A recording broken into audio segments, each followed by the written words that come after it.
Well, hello everyone, and welcome back to Adrian's Digital Basement.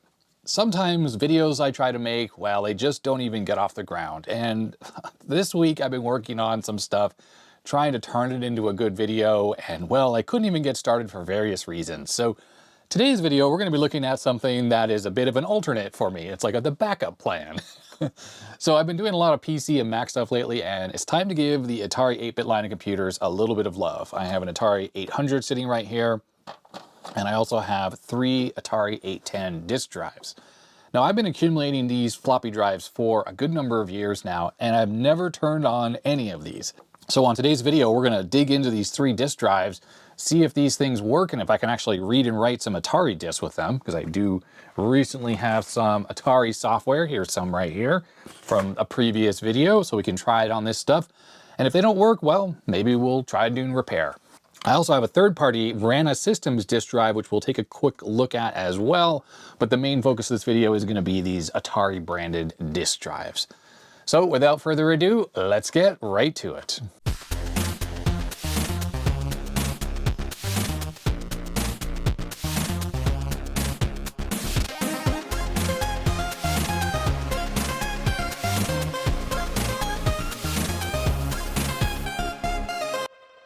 So the Atari 810 floppy drive. The 3 I have here are all, well, they're all a little bit different. This one has its full complement of badges, and it is a Shugart style drive.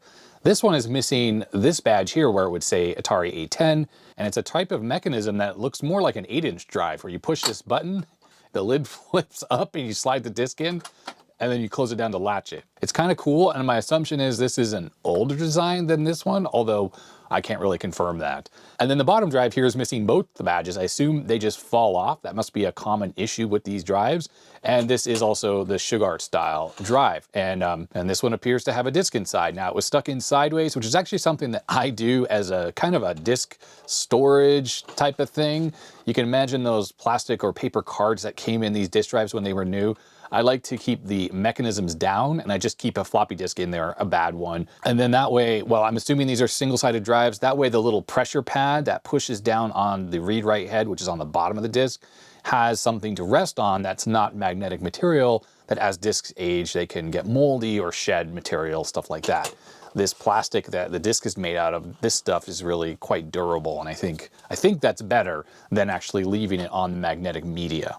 Now I can hear people asking, how can I have had these for years and never actually tried them? Haven't I needed to try some software on Atari machines? Well, I haven't, because there are lots of good alternatives to floppy drives on the Atari 8-bit line of computers. And this right here is a FujiNet device, which is a wireless disk emulator that frankly is amazing. So with something like that, well, it's just not a huge reason to ever want to use these, unless of course you have old pieces of software like I have down here that you want to test out. Now for plugging floppy drives or pretty much any peripheral into an Atari 8-bit machine, includes modems and the cassette player, you have to use an SIO cable. Now this is one of those cables, and the connector it uses is, well, it's a bit non-standard.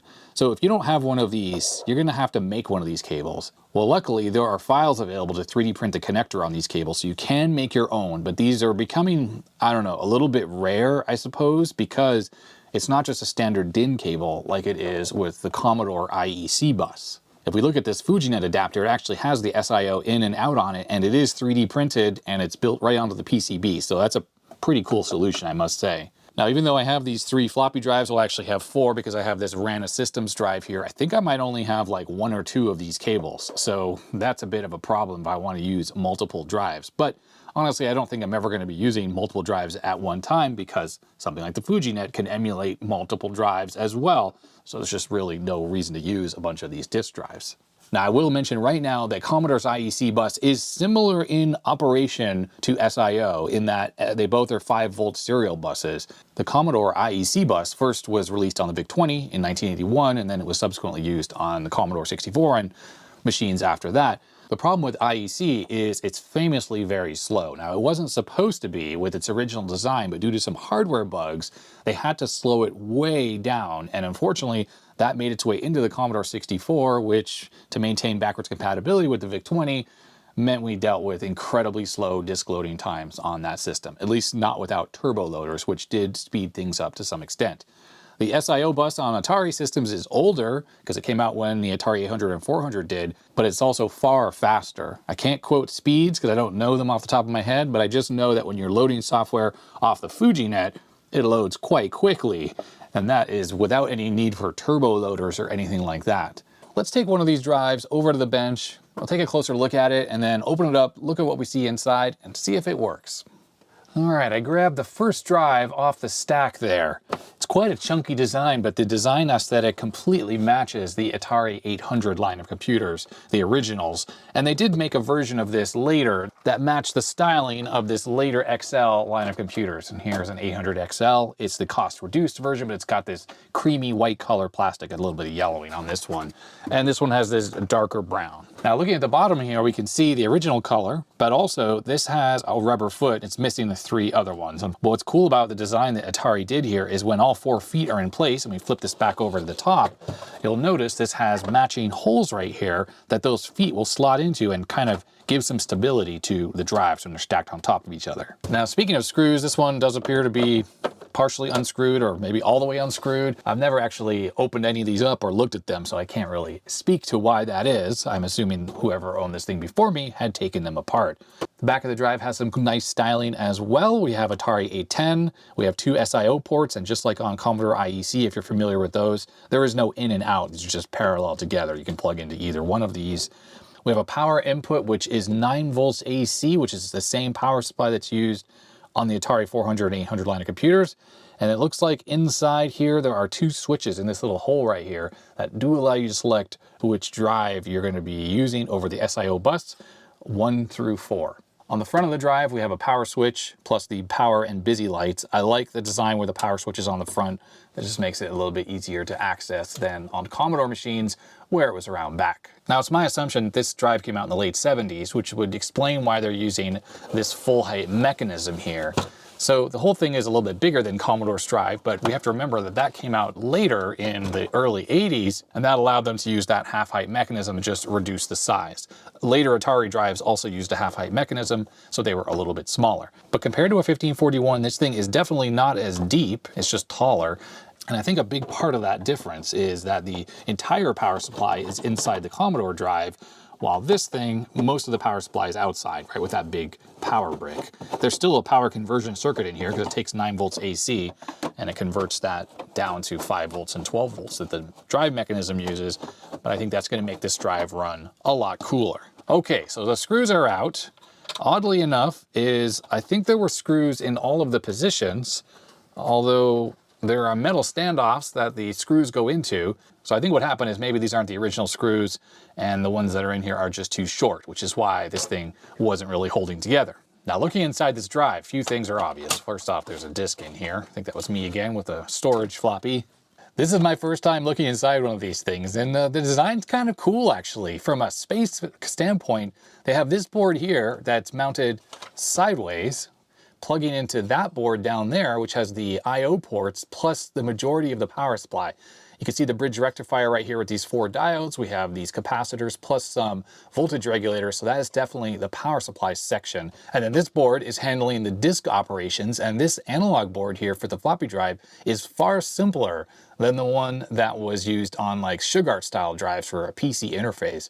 And this is much more like the Apple interface board, which is much more simple and, well, should bring the cost of the drive down a little bit. Of course, this board here is going to have some kind of CPU or microcontroller in here of some type, because just like the Commodore 1541, this needs to communicate over a serial bus to an attached host computer.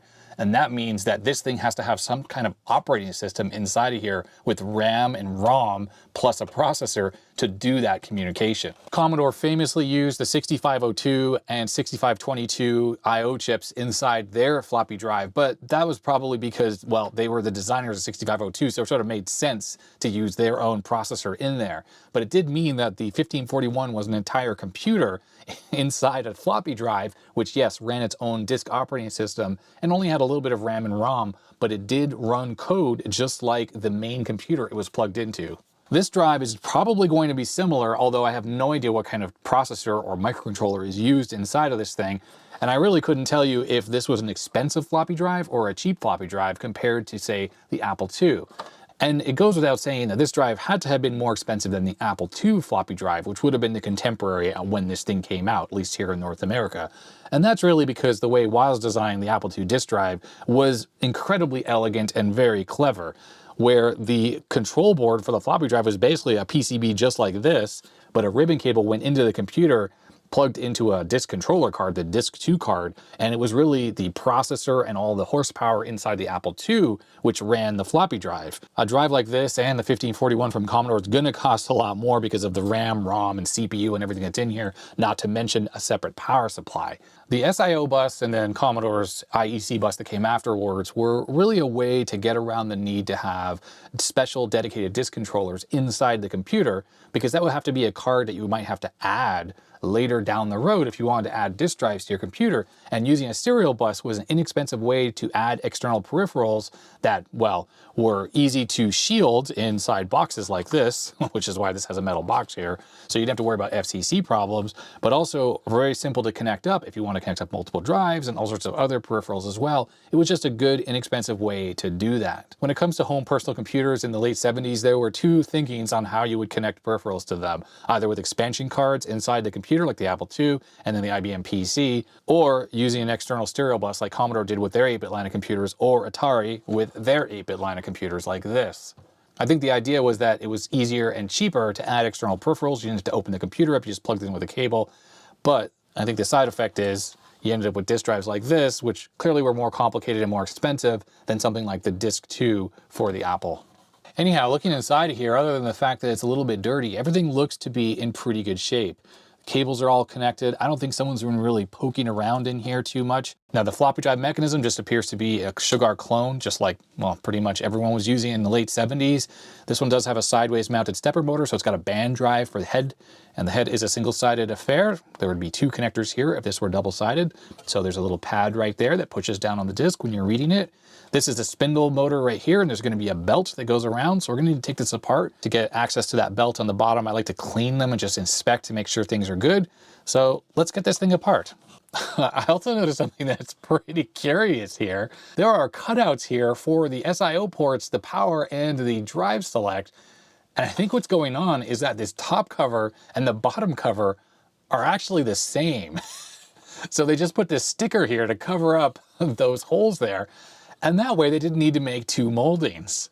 That is extremely clever. Now it appears that the drive, the power supply, and this board are all attached to this metal plate down here. So I think the best thing to do is just take out the screws. I'm assuming there's going to be probably 4 of them, and the whole mechanism should lift out. All right, I've removed the 6 screws that actually held this thing in, and hopefully this can lift out. There it comes. In the cover that is used as the bottom, since it's the same as the top, it's got like these little standoffs here. I don't know, these are little, maybe they were rubber at some point, but they're hard as a rock at this point. And you can see the little standoff things that they stuck in here that take the screws from the top. On this mechanism, the front cover just pops right off. That's just sort of held into the plastic case. And you can see that this is just the normal mechanism here where there's no activity light, because they ordered this without the whole board or any of the electronics.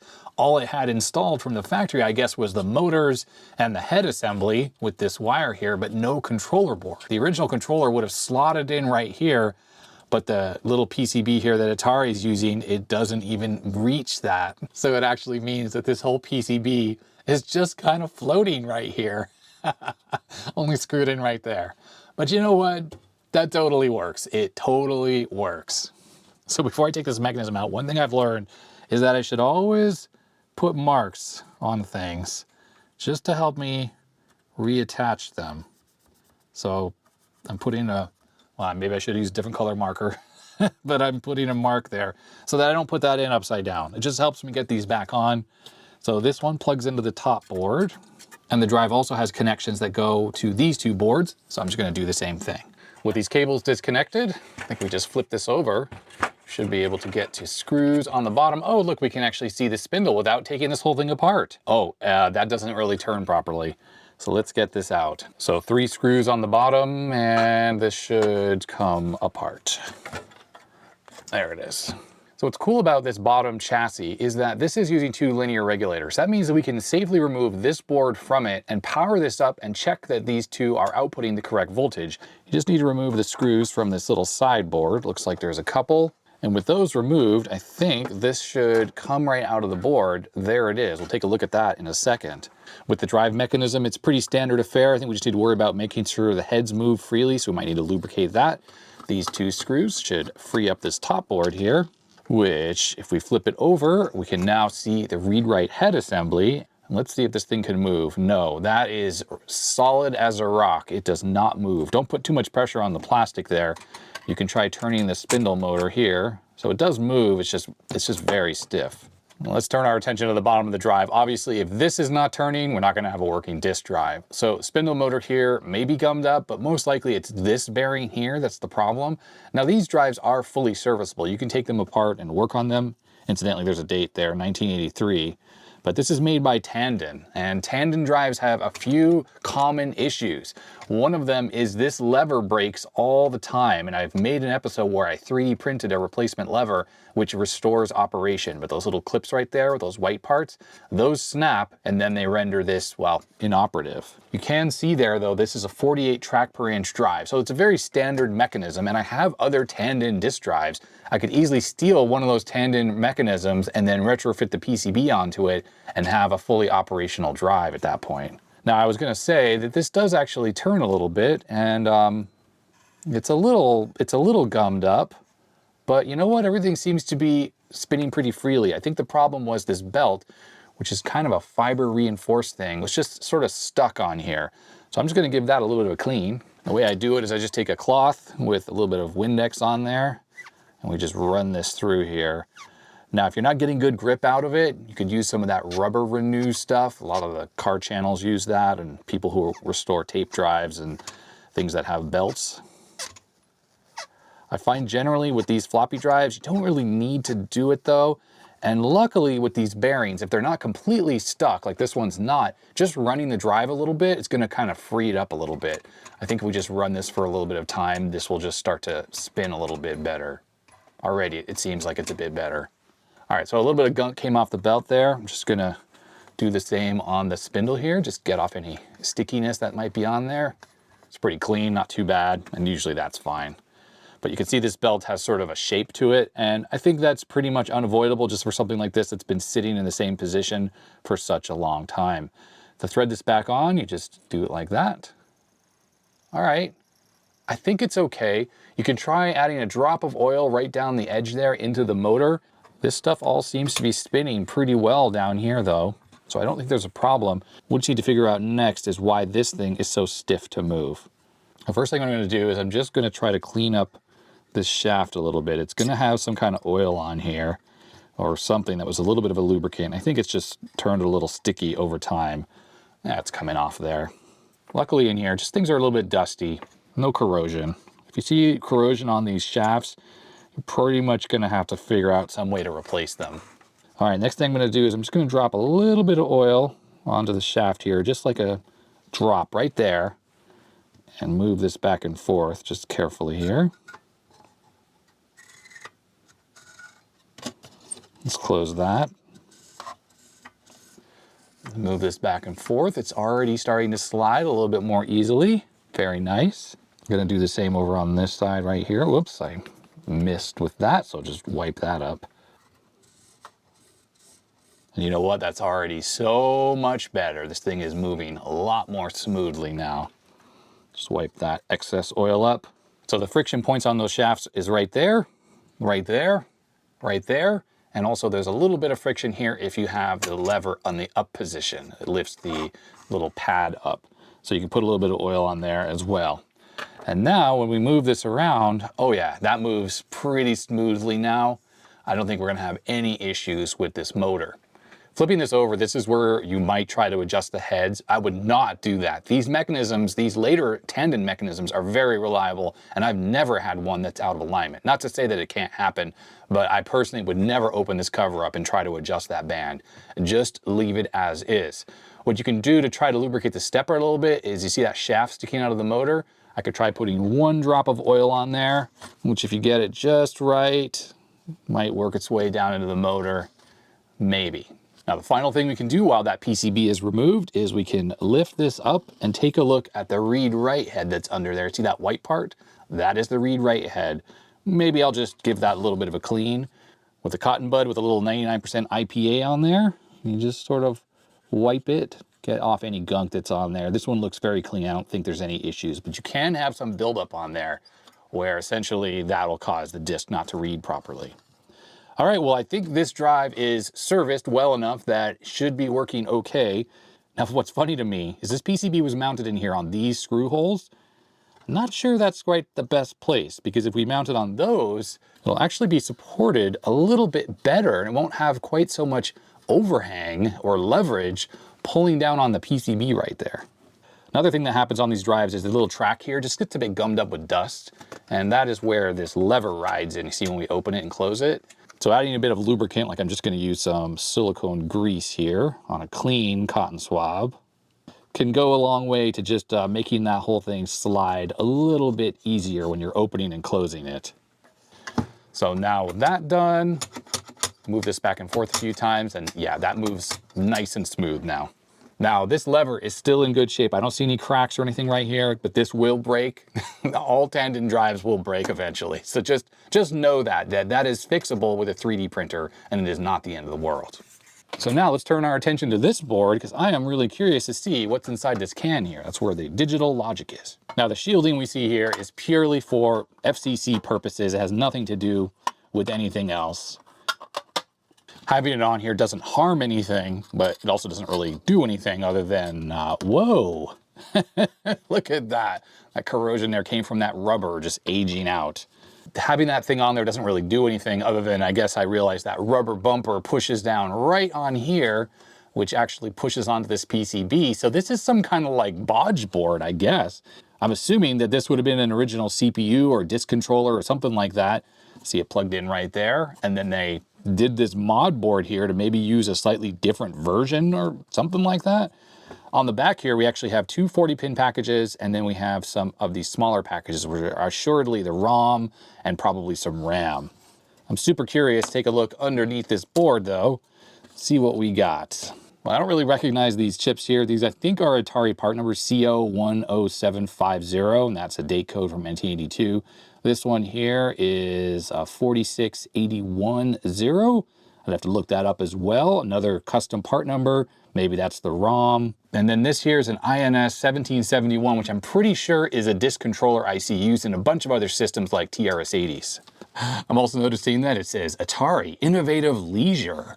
Is that like a division or something that had to do with gaming and computing because it was innovative and leisure-like?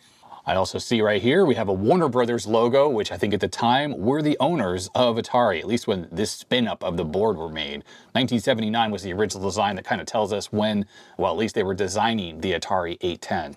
All right, just like I thought, the INS 1771, which is what's on that little add-on board, is a regular floppy drive controller IC. Some of the main features of this chip is its soft sector support, which, as we know, that is what this thing's going to be using. It supports variable length sector sizes, which I don't know if that's what Atari is doing. And it doesn't explicitly say it, but I think this is FM encoding. I don't think it supports MFM encoding. Let's go take a look at the original Western Digital FD 1771, which this is based on. And indeed, according to Wikipedia, the 1771 from Western Digital is a single density FM encoding.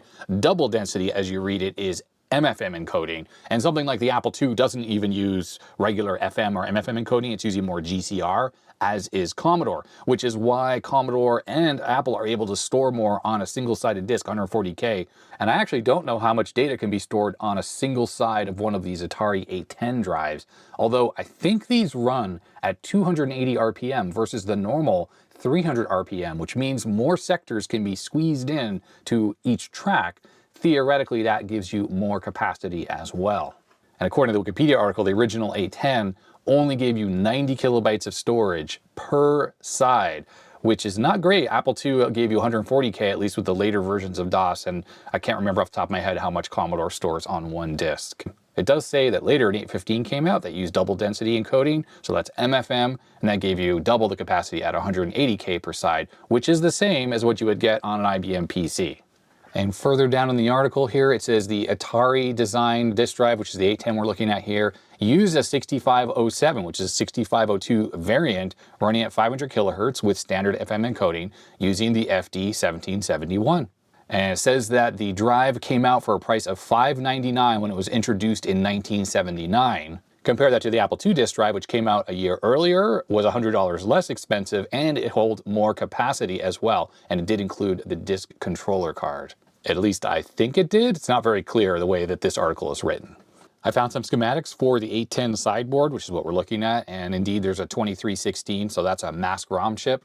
And then we have a 6810 from Motorola, which I'm pretty sure is a very small amount of SRAM or static RAM. And then we have a MOS 6532, which I'm pretty sure is the Riot chip, which is like a RAM and IO timer type chip. Must be used for controlling the disk controller chip and stuff like that. And then up here at the top, we have the MOS 6507, which of course is going to be the 6502 based chip that was used on, I think, the Atari 2600 as well. So it's a very small amount of footprint of RAM and ROM that it supports. And I guess the design always was to use a little add-on board for the disk controller chip. That's this J103, which is what plugs into this small board. So this whole thing looks like a pretty clever design, and since this is 6502 base, it means it should be relatively easy to troubleshoot. I guess the only problem is if the CPU is dead on this thing, then that will pose a little bit of an issue because 6507s, well, aren't the most common things in the world, nor is that Riot chip, I don't think. Although maybe that can be stolen from a Atari 2600. I can't remember if that uses a Riot chip as well. All right, let's get this back together. Now, one of the things that the RF shield did is it pushed right on here to hold this together. I'm not going to reinstall that RF shield, but you know what? This is a very tight connection, so I think we're going to be completely fine. That's not going to come out. Final thing to look at is the little board here on the base plate. This thing has these two regulators, which we already talked about, and then the final circuit looks like this area right here, which has to do with the speed control for the spindle motor. So the motor has a tach signal that comes back and allows the circuit here, which probably this little IC handles it, to measure the speed, and then this is going to be a little variable potentiometer to adjust the speed, and as more torque is needed to spin the disc, because you put a disc in there and there's a load on the motor, the tach signal goes into this, and that's going to be the motor driver, and it all kind of has a little feedback circuit to keep the RPM as accurate as possible, at least when you have something like this controlling the speed. Now, what I was going to do is bench test this to see if these regulators are working properly, but I just had a thought that the power switch is on the sideboard. I'm assuming there are a couple pins that go through the connector here that route from the power switch. So let's just see if that's actually the case. And yeah, indeed, there is nothing going through these regulators while the switch is off. So unless I figure out which wires to jump here, I can't really test this. So I'm just going to plug the sideboard back in and we'll go from there. I just blew some of the dust off here. Now, in case you're thinking that these caps are bulging, that's actually pretty normal. These are just plastic covers on the top. And these caps are going to be super good quality because stuff built in the early 80s like these are great. And not like the caps from the 90s, which are all completely garbage. All right, since we are going to power this up with the main circuit board connected, let's hope that everything goes well. I do have this actually screwed down and connected up. So let's power this on. There is the input voltage. That's pretty high. And let's look at the output voltage here. This is 12 volts. Oh yeah, looks good. And this is the 5-volt rail. 5.1 looks good. But yeah, that input voltage, pretty spicy. Oh, that one's 12 on the 5-volt regulator. Okay, that's a bit better. So on the 12-volt regulator, yeah, 24 volts input. So that would be the rectified AC goes through here, through the cap into there. That's all fine. And this giant heat sink on the bottom here, this huge plate, it's going to dissipate any heat pretty well. So voltages look good. Theoretically, with this on, we should have a power light. It's a pretty dim LED, but it is on, this one right here. And next step is to just remount this floppy drive in here and get it all reconnected. All right, everything is remounted. Let's power this on and see if the drive spins. I don't know if that's normal behavior when you first turn these on. Let's see what happens. Yeah, it's spinning right now. Oh, hey, yeah, that's a good sign. That means there's some logic in here that's actually doing something. Let's power this off again and we'll move the head manually. Let's flip this over and take a look at the bottom side here. Let's just see how the spindle looks when it's running. Now, I think these drives run at 280 RPM. Now, the outside sticker's for 60 Hertz. If it's set correctly at 300 RPM, at least on a normal Sugar drive, then these lines here won't be moving under some flashy 60 Hertz lights like we have here. If we turn this on, you can see that it's running not quite at the right speed because those lines are moving. Now, I don't know for sure if these stickers that are on here are designed for the 280 RPM that these run at, or if these are standard 300 RPM stickers that are on all these tandem drives. Let me just quickly count up the number of lines. So we have 24 lines on the outside circle on this sticker. And on this disk drive, which needs some repair, this also has 24, and this is a 300 RPM drive. So that tells us that that sticker on here is definitely just a 300 RPM sticker. And I guess the fact that it's running slow is okay. And a quick Google just to confirm this RPM thing, and it does say right here, Atari floppy drives run at 288 RPM rather than 300. That threw me for a loop. I did not realize that that was the case on any floppy drive. And when I was working on that Rana systems drive that I showed earlier, well, I adjusted it where the little sticker on the bottom was correct, and that drive never really worked properly, and I think that is exactly why. I had the RPM wrong. So everything on this 810 seems to be working properly, at least as far as I can tell. Well, of course, hooking up to a computer will be the final test to make sure that it really does work. These other drives are probably going to be pretty much identical inside, so I will only record little segments if there's anything out of the ordinary with them. With this one, there's definitely something floating around inside, so that's something. Well, that didn't take long. I just opened up that second drive I was holding, the one with the piece floating around inside, and it's got these accepted stickers, both on the side card there and on the main mechanism there. I don't know if that's an Atari thing, but this one's actually covering the screw that's down there, so that was put on after this was reassembled. But also this little piece of paper was stuck inside, which I suppose has some diagnostic printout on it. Atari 810, 815 burn-in disc test, copyright 12/23, that's December 23rd, 1981. And there it says testing drive 1, single density. There are several patterns it writes to the disc, and then it says done. I have to ask my viewers, which are Atari experts, is that normal that there's a printout that's just stuck in here with the disc diagnostics? Kind of interesting. Judging by the fact that these say 1985 on them, leads me to believe that this thing was in for some repair at some point. There's the piece that was floating around inside. It's just a little bit of some kind of glue or something. I don't know. Now this mechanism is also a tandem mechanism. It's not broken, luckily. 48 track per inch though, all pretty much the same. And this actually spins pretty freely, so I don't think I need to do any kind of cleaning on this. And the head assembly is pretty stuck. So same problem the other one has. Wow, this one actually feels very, very stuck. In order not to force the head too much, I'm going to turn the spindle manually here. Oh, okay. Yep, that's pretty stuck there. Once you move it a little bit, it usually frees it up, although hasn't quite done that. Yeah, this thing is very stuck. There's no way that would move on its own, not without some lubricant. But just moving it around a little bit definitely is freeing it up a bit. With a little lubricant applied, this moves easier. It's still pretty stiff, and there's some stiff spots like right there where I think the stepper was sitting for a long time. So I don't know about this drive. This may not actually work. We might need some kind of an exerciser program to move the head back and forth a bunch of times. I'm going to try to drop a little bit of oil down into the spindle motor like I did on the other one. And with the drive turned up on its side here, I'm going to move this back and forth. And you know what? That did the trick. It doesn't have that sticky spot in the middle so much anymore. Yeah, this is, I think we're looking better now. Also, I noticed that this board here is mounted on those holes that I remounted the other one to. And it doesn't even have holes drilled in these corners at all. So I guess that is the correct spot for this particular drive mechanism at least. Let's just do a quick power up. I have this set for DC volts, 5 volts, 5.04. And we're getting 12.1, so that's looking good. And the head moved. That is good sign, everyone. That is a good sign. Let's turn this off, move this back here, turn it back on. It parks. That would be like the equivalent of the head bang, and then it moves all the way to the other side. Nice, okay. So I think that lubricant and moving that thing around got that head freed up. Last thing I want to do is take a look at the drive speed. So this one seems a little faster than the other one. I think the lines when they're moving that way, the more quickly they move that way, the slower the spindle is.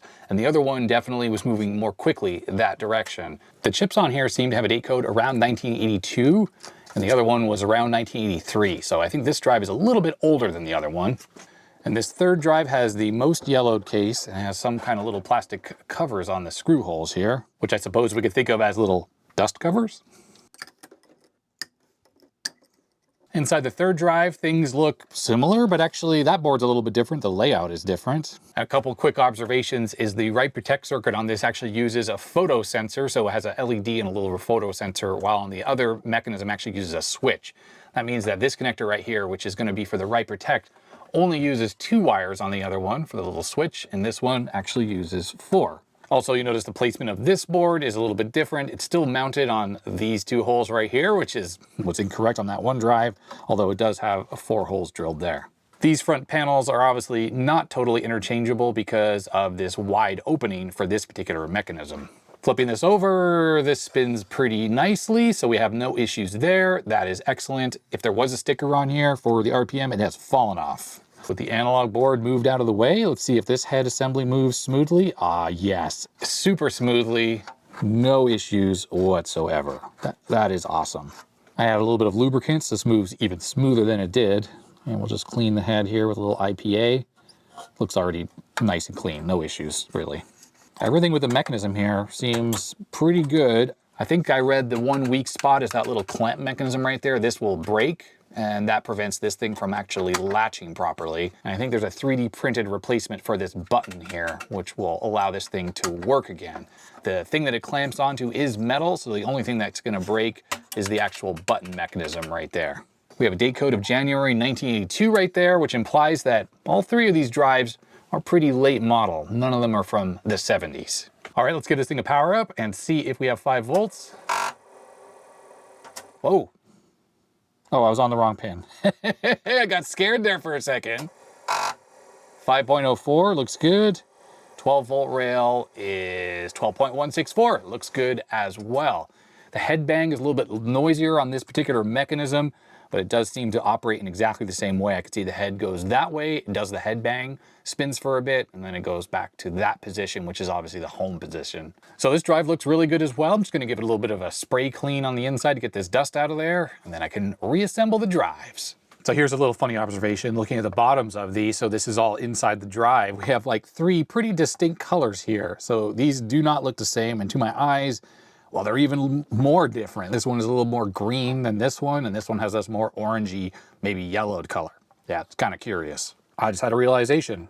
Some of these drives may not work, even though they all appear to be working with the spinning and the head moving. Maybe they won't read properly. So before I put them together, in case any are broken, let's test all 3 of them. So I have the 800XL on the bench, the FujiNet is connected, I have this plugged into the power supply and into my S-Video cable right here. I've never tested this, but I think I can plug a floppy drive into the pass-through connector on the FujiNet, set the drive to drive select number 2, and then load up a disk utility thing for exercising the disk on the FujiNet, and hopefully that allows us to test the drives. And I've never really showed off FujiNet, but if you're unfamiliar, it's pretty much the most incredible drive emulator there is for Ataris, but also it is now on a bunch of other machines like the Apple II and the Commodore 64, and I think the Coco, and of course the Coleco Atom, and Thom, who's one of the main contributors to this project, has videos out there showing off all of those other systems with this. I'll put a link, of course, in the description to the FujiNet device and Thom's channel so you can check this thing out working on all those other things.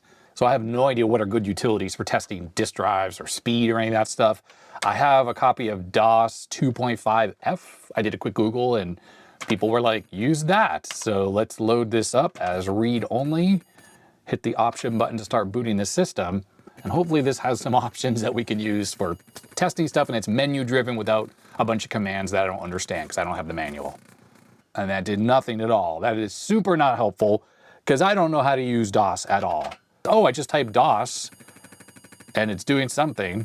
I was about to complain that I don't know what to do. And here we go. Disk directory, run cartridge, write disk, format disk. That's good. We can do that for formatting a disk. Check sectors. Oh, drive speed. So select drive. Obviously the FujiNet's not a real drive. I push 1. I don't know what that's going to do. 700 RPM. Okay, well, that's not working. But I'm going to set the other drive up as 2 and we'll see if that does anything. All right, the very first mechanism we worked on is connected. I set it for drive 2. There's a picture on the back of the case that tells you how to do that. It's plugged into the computer here through the pass-through on the SIO port. I guess I'll turn on the drive first. I reach to the back, that doesn't do anything. And we'll turn on the computer. And FujiNet's loading. Good sign. That means it's able to communicate through SIO to the machine. And let's hit Option to start booting.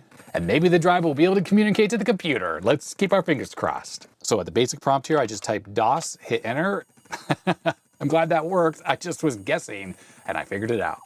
Okay, I have a floppy disk here. I'm going to stick this in the drive. Now I'm assuming we can't test for the drive speed without formatting this disk. So I'm going to hit I for format.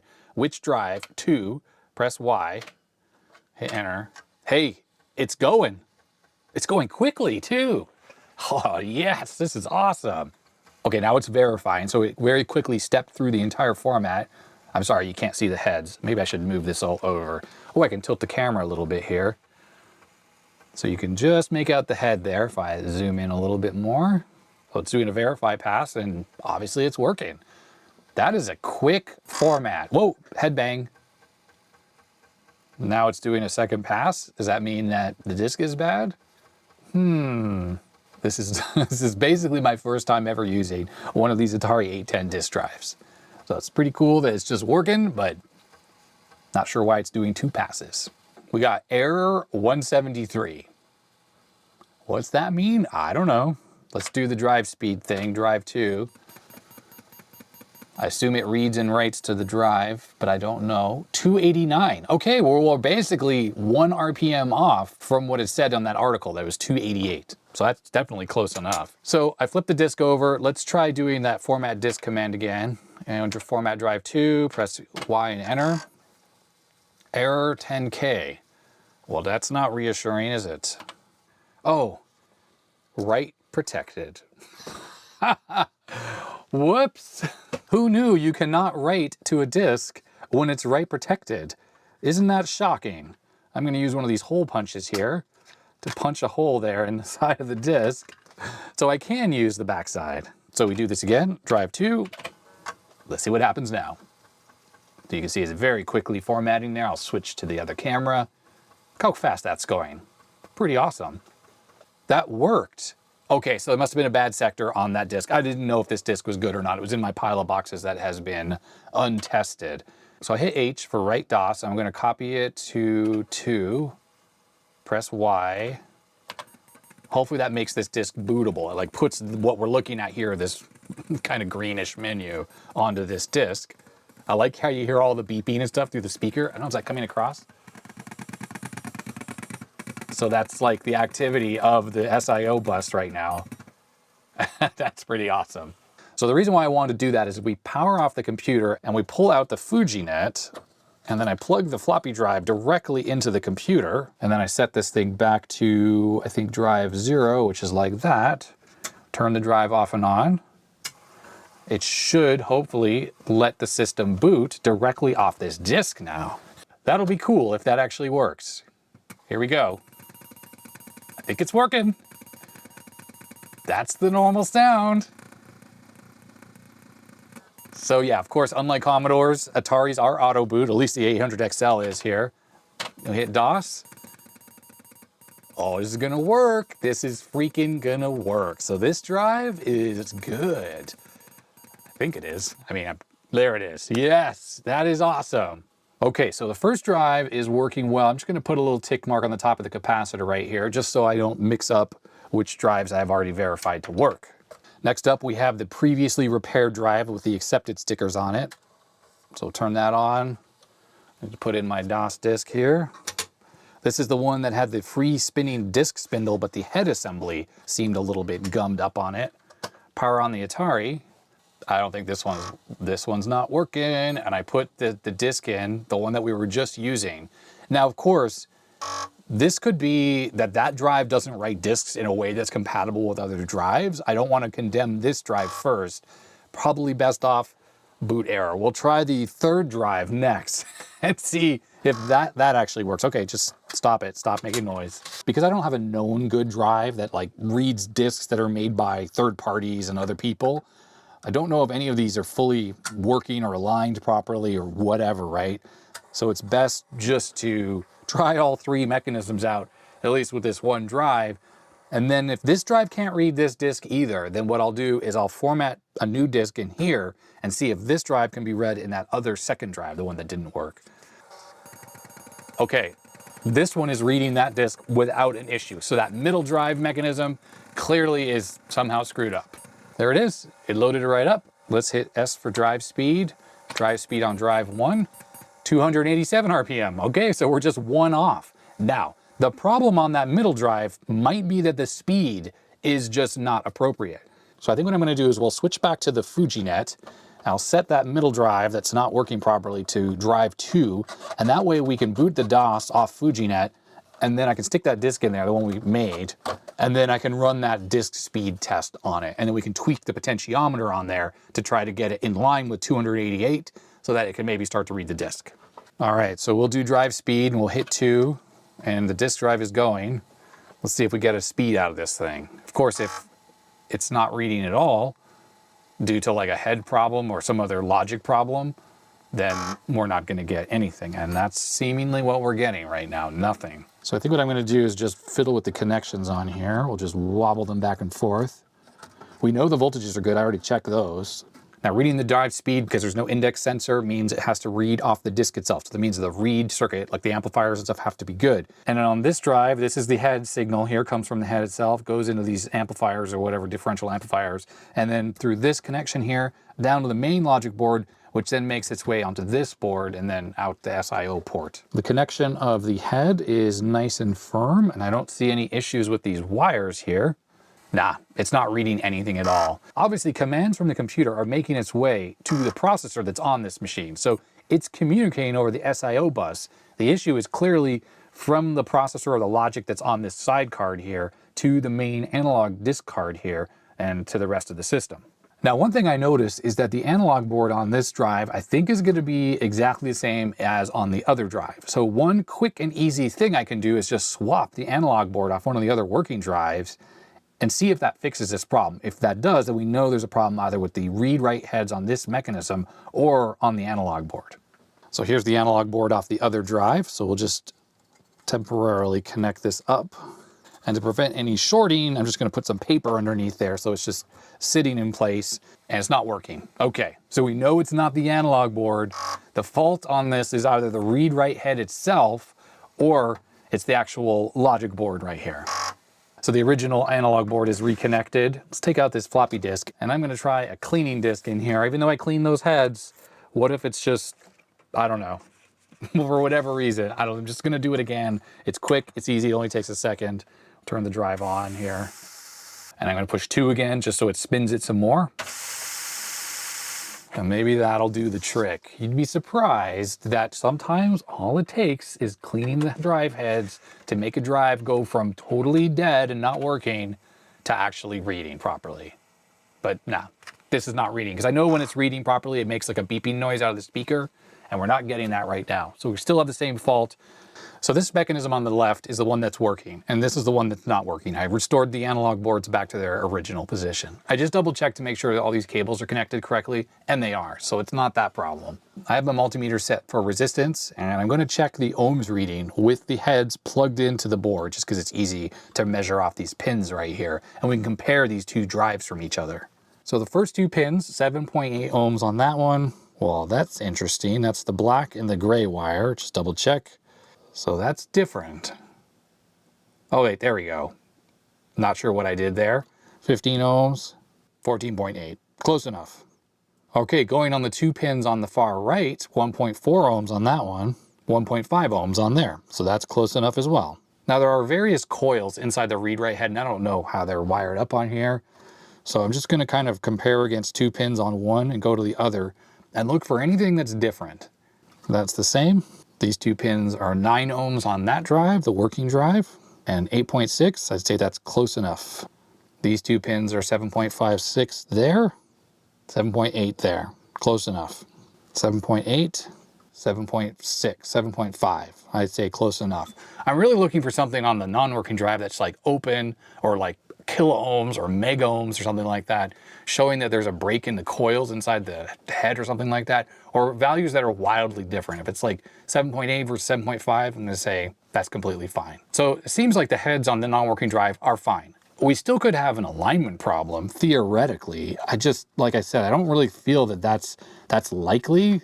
I do see one issue with this mechanism, that it's not going to cause a read error, but it looks like there's something wrong with the write protect tab there. See how that little thing is sticking way out there? That's what's supposed to actually sense whether the disk is write protected or not, and that is broken or moved out of alignment. It's going to be harder to see on this because it's not sticking out, but that little lever thing is just over that micro switch right there. So that's in the correct position. And I'm going to say that that little lever thing is broken. I think what happened is someone must have pulled out a disc that was coming apart or something and snagged this and they yanked it out. It's pretty much mangled, and I don't think this is ever gonna work properly. So what happens when this thing is not working like it is here is that the drive will always think the disk is write enabled. Essentially, it has the hole punch in there. So the write protect function is completely broken on this drive now. That doesn't mean the drive won't work, it just means that you won't have the safety of having a write protect that actually works. Now luckily, I actually have a spare tandem mechanism, and this is it right here. And it's got the same exact little lever there that's not damaged. The reason why this drive is spare parts is you can kind of see what happened here. It got a very rusty, and while this spindle still works, this one here is completely shot. So I have salvaged a bunch of parts off of this over the years, but I can take that off of here.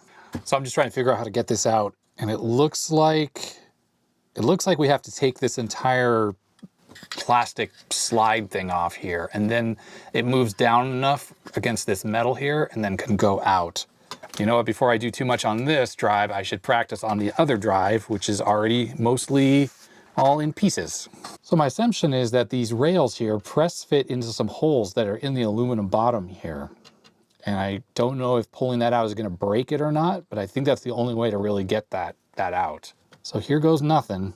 Oh yeah, okay, it is press fit in there. Okay, well that one broke, but this one did not. So I have to be careful and just wiggle that out ever so slightly. And then here's that little lever undamaged, and I think I just have to kind of wiggle this out, and it's pressed into place. There we go.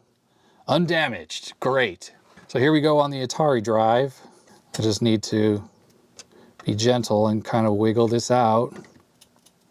Now the front panel is still connected. I don't know if that's okay or a problem.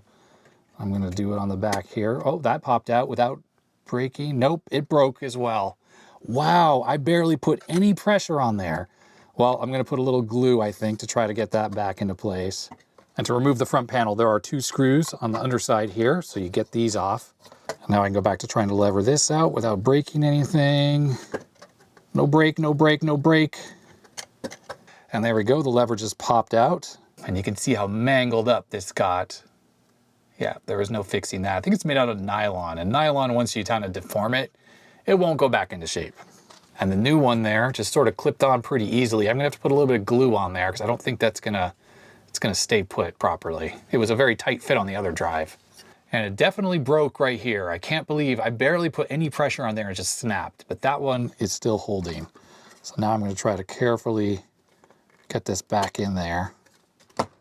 There we go, that worked. It is all the way fully seated. So what I need to do is put a little glue, like hot glue right there. The glue I use is pretty sturdy, and then I'll put a little dab of it there as well. While I wait for the hot glue gun to warm up, let's compare these 2 tandem TM100 mechanisms here. And let's see, if I had a bad mechanism entirely, how hard would it be to take a PC drive and adapt it to the Atari? Well, I think right off the bat, one of the main things is there are 3 connections here that go to the rest of the drive, and that's not including this stuff, which is for the read-write heads. Meanwhile, on this, look at all these extra cables.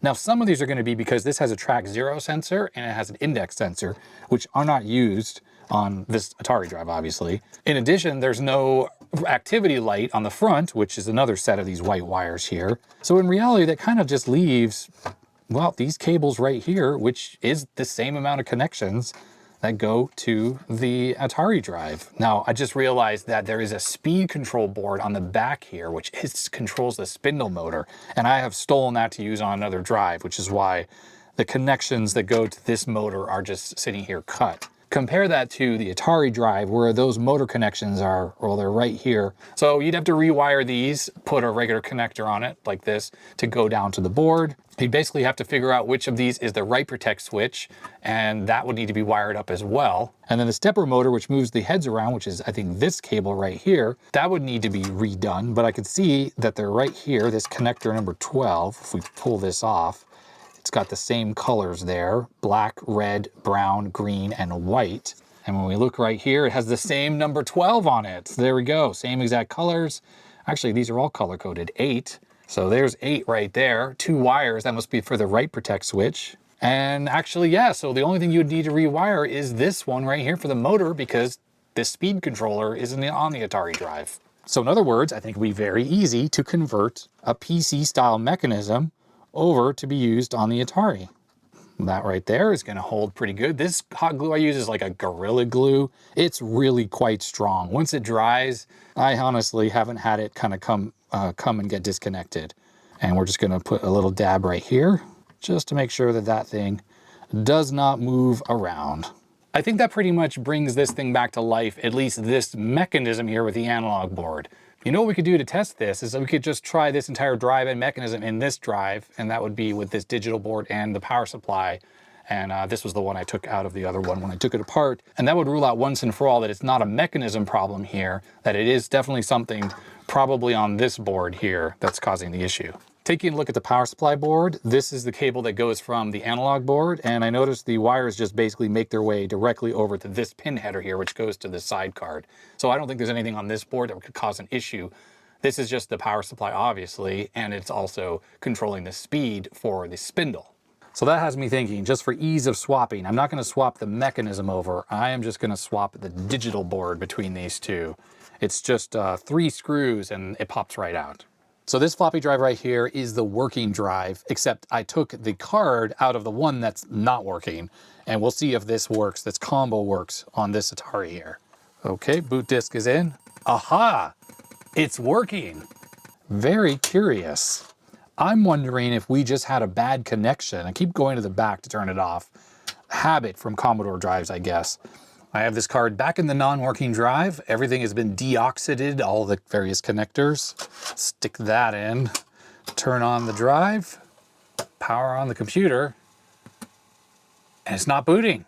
What could be going on here? So we have just a couple possibilities. We know this board works. We know the analog board works. I swapped it from the other one. And then all we have now is just the power supply and the heads in the drive. That's it. I think what I'm going to do quickly is I'm just going to swap the disk mechanism itself, the drive itself, and we'll see if that makes a difference. So I have the tandem working mechanism inside the rest of the drive that doesn't seem to be working. Now the drive speed is probably out of whack because I was fiddling around with that. But we turn this on, and it's freaking booting right up. Wow. Okay. So we either have an alignment problem or the read-write heads themselves are bad. I'm just going to adjust the drive speed in here. Let's see how bad I am. Oh, 278. You turn it counterclockwise to speed it up. There we go. Should be good enough now. I'm anticipating 288. 289. Okay, fine. Close enough. Well, we are in a little bit of a pickle.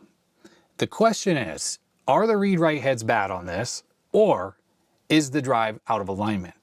There's actually a way we can figure that out. What I need to do is put this mechanism back in this drive and then format a disk. And if this can format a disk and then read its own disk back, well, then we know the heads are reading and writing properly, and it's simply an alignment issue. But if it can't format a disk, then that concludes, without a doubt, that the heads on this are damaged or corroded or bad or whatever. All right, I left the computer booted into DOS, and I have the mechanism back in here, so that way I can run the format command. I put a blank disk in there. Drive 1, press Y, hit enter. Here we go. Okay, so as you can see, the heads are moving right now, but that's not the verify pass. It's just trying to write to the disk. This is not good. It's verifying the disk. I don't know if it errors out immediately if it encounters an error, or it does verify the whole disk. All right, well, that's weird. It's been sitting here for maybe 30 seconds and nothing's happened. I was hoping that it would like error out or something and then take us back to the menu. Oh, there we go. No such item. Okay, turn for main menu. Just in case there's a problem with this disk, I'll try a different one. And there we have it, error 173. I think that's exactly the same error we got when we tried to format this first disk and I used the original side. But now we've tried 2 disks here, and I just don't believe that these disks are all going to be bad. I'm going to flip this one over. It already has a notch cut in it. And we'll do one more format here. But what it's not doing is finishing the format. So I think we can kind of conclude that there's probably something going on with the heads on this drive. And I suppose I could try to take them out of this parts drive here. So yeah, okay, well, I'm going to try to disassemble the heads on here. See if that's an easy process and like if there's no way the alignment will be correct once I take this apart. And then maybe I'll swap them in here. I don't know what else to try at this point. Okay, you would not believe what just happened. I was about to take apart the parts drive to start taking apart this drive to sort of start to figure out what was going on. And the Atari was saying they're trying to format a disk. And it just finished. I didn't get the normal head bang thing. It just completed with no errors. And I was like, what just happened here? So what I did is I took the disk that I formatted in the other drive, which is this one, the one that's never read in this thing properly. And I power cycled the Atari and we'll recreate what I did. And it's freaking working. It's just booting the disk. I can't even believe that it didn't work for all that time. And now all of a sudden, oh, the camera shut down. All right, well, my top-down camera ran out of battery right there. But what I was trying to say is that you can hear it's booting. It actually booted up into DOS and it was just working. And I could check the speed repeatedly and it was good. Now, since this camera ran out of battery, I'll demonstrate on the other mechanism, which is just sitting on the floor here. So same mechanism, right? But this is the one that never had a problem. So what I did is I put it in speed test mode, which I can do right now by hitting S and hitting 1. And now it's testing the speed. And I had mentioned when I put the mechanism back in here, I deoxidated all the connections here, including the one that goes to this board, to the main board, and all that stuff. That seemed to have made no difference. But the one thing I did not deoxidate is this connector for the head. Now, we had swapped around these analog boards, right? So I'd unplugged this, plugged it back in and stuff like that. And I figured if there was a little bit of oxidation, that would have made it work. But that was not the case because it just started working. Now, while I was doing the speed test, which I can do by pushing 1, I started tweaking the head connection here and it would just stop working all of a sudden. And I could hit 1 again and it would just not work. And I tweak it a little bit so it would start working. So I grabbed some Deoxit, my little squeeze bottle here, and I put some in the connector. I put it back on there, and now it's very reliable. I can still fiddle with it a little bit. Let's see if I can do it. Well, no, it seems to be working now, but at first I could fiddle with it and it would stop working altogether. So I'm pretty sure the problem was right here, was this the whole time. Now, one thing I noticed, and if you look at the spare parts board here, and this top board is made by Tandon themselves, they used gold pins for the head connection here. Now, this has a dual head connector for the dual head model, even though this drive only has 1 head. I guess they figured out that any kind of extra resistance or oxidation on here would cause issues, hence the use of gold. These pins up here are just silver. Well, Atari, they cheaped out and they didn't bother with the gold-plated pins here. They just used the same silver ones as this, which definitely oxidize with age. So that's my only thought of what was going on there, is that there was some oxidation in there. And even though I had unplugged and replugged it or whatever, it's working now. And it had just started working on its own. And I'm so glad it did, because I was about to tear into the head assembly and who knows if that would have knocked the alignment out and I would have never got that adjusted. And I thought the heads were good because remember we were measuring the resistance and it was close enough, but for whatever reason, that was not good enough to actually have a working drive. I thought at first that maybe there was a bad connection like inside the jacket of the cable that's for the heads, especially over here where the head moves around, because this thing is frequently bending, this wire. But while I was doing the speed test like this, I was moving the wire around over here and it was making no difference at all. Only when I moved it up here did it actually make a difference. And remember, I swapped out the analog board from this drive onto that one and it still didn't work. So it wasn't like a bad solder joint on this PCB, because that could totally be it too. But it would have not had a problem with this board. It would have been specific to the one in there. But remember, it didn't work on both in exactly the same way. So there we go. That drive is fully operational now, and I'm pretty surprised by that outcome. So with that said, I'm gonna put these drives back together again into their cases, do a final test. I'll do that off camera. My insulin pump is beeping at me for some reason. I'll do it off camera, do a test, and then finally we can actually boot a game, because I have those games back there, and I've never actually loaded any game off floppy disk on an Atari, and I'd like to try that, and then I'll never do it again. I'll just go back to the FujiNet. So, all right, here we go. The tower of Atari 810 disk drives is complete. They're all back together, and I've tested each one of them on the Atari 800 XL here, and they're all working perfectly. The sketchy drive that wasn't working but is working now is in the most yellowed case, and then these two are the least yellowed cases, and I have the slot loading mechanism here with a disk in there, plus this one, which actually has the 810 badge. So I'm missing an 810 badge to put on this one, and this is missing both the Atari badge and the 810 badge, but don't care so much about that. I'd like this one to be complete, so I suppose if anyone knows where to get an Atari 810 sticker to stick on there, let me know. That would be pretty awesome. These two drives have all 4 rubber feet. This one doesn't have any. It had just one, so I took it out, so it wasn't wobbly anymore. And now this is all pretty stable, considering this one is sitting on my mat here. I also had one drive that had the little covers that goes over the screw holes, so I put it on the top drive here, which has the slot loading drive, which I just think looks so cool. I'm pretty sure I have at least one more SIO cable, and I might have 2. I just don't remember where they are at the moment. They're in a box with some other Atari stuff. So unfortunately right now I can't demonstrate running like a 3 disk drive BBS on this Atari 800, which would require all 3 drives. But one drive is going to suffice for our little demo now. So we're just going to do one final test just to make sure it still works. I'm going to put this DOS disk in here. There it goes. It's freaking booting right up. It absolutely works. It's just wild to think that the only thing wrong with this bottom mechanism was the head connection with the Deoxit. That was it. If we check the speed of the drive, 287 RPM. That is awesome.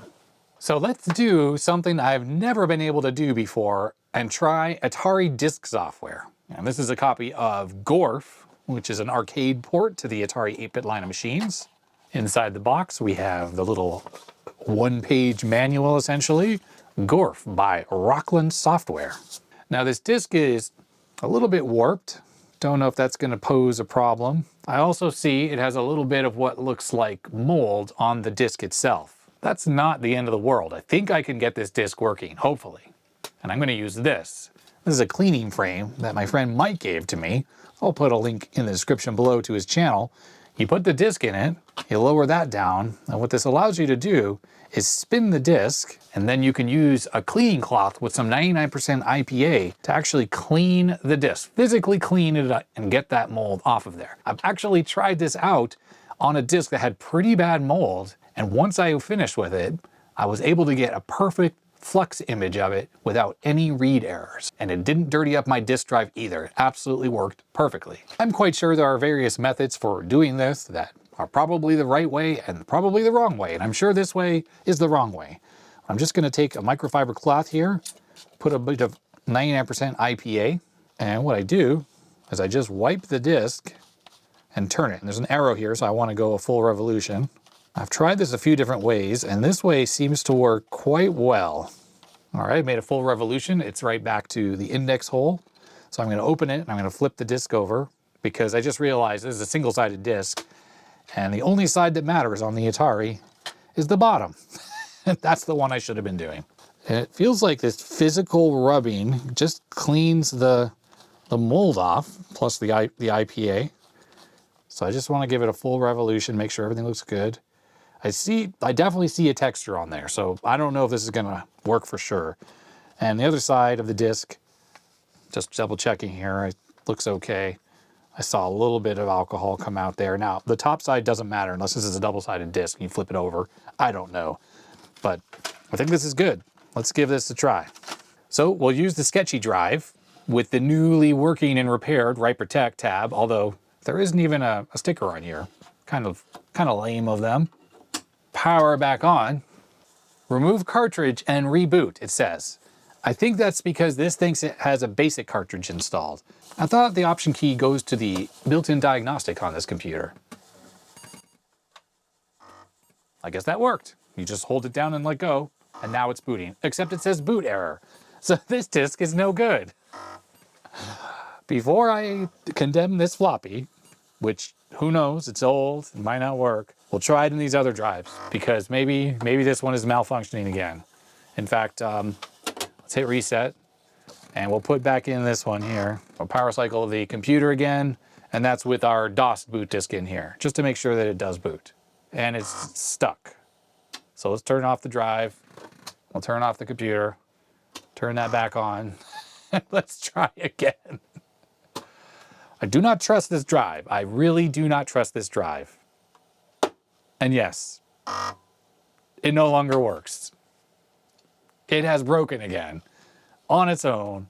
So maybe it was a red herring and I thought it was that connector for the head, and it wasn't. Oh boy. So let's move up the chain to this one here. Put the disk in there. This is the boot disk again, the DOS disk. I just want to make sure that it's booting. And it is. Okay. So was it possible to start booting this Gorf disk? It read it enough for it to tell us that we had to push down the option key to remove the basic cartridge. And yet, once it started loading, it then failed. So I'm going to stick Gorf in here. We know we have to power cycle it, hold the option key, get the computer to turn on, let go. It was making some head bangs. Okay, boot error. So this is a bad disk. You know, I wonder, could the problem be is that this disk is shedding all over the drive on the inside? If that's happening, you can see that sometimes with like rings and stuff. I don't see that here. It could be that this disk has dirtied up the heads on this bottom drive. Okay, stop clicking there. It could be that it dirtied up the heads on the bottom drive and that's why it no longer boots. So we'll try our DOS boot disk again here. Let's see if this still works in this middle drive. And we'll try a different game. All right, that still boots without any issue right there. It's gonna end up at the basic prompt there. DOS and hit enter. All right, well, this is a lesson. That worked. These old disks, if they're not stored in a perfect environment, like who knows where this came from and what it was stored like, that doesn't work. I'm a bit bummed out by that, but I'm also not surprised. Not even in the least. I've had so many old disks that just don't work, and even stuff that's like sealed and in a box, this wasn't, but if it were, that doesn't mean it's gonna work. Yeah, typical. So we have this game to try, another disc game for the Atari, Attack at Epsilon Cygnus 4, something like that. I can't remember the exact name. This one I talked about in that previous video as well. Comes with a poster, awesome. Comes with some instructions, and then it comes with a floppy disk.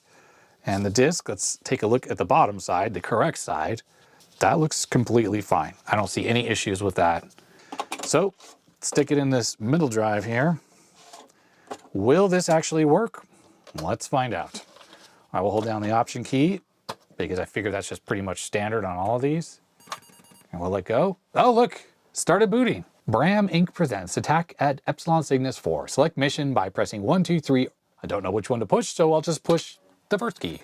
And it sounds like it's successfully loading off this disk. So the other disk didn't work, but this one does. Uh-oh. Could be copy protection. There was making a weird clunky noise there. Or it could be bad disk. Oh, hey, it loaded. Hey!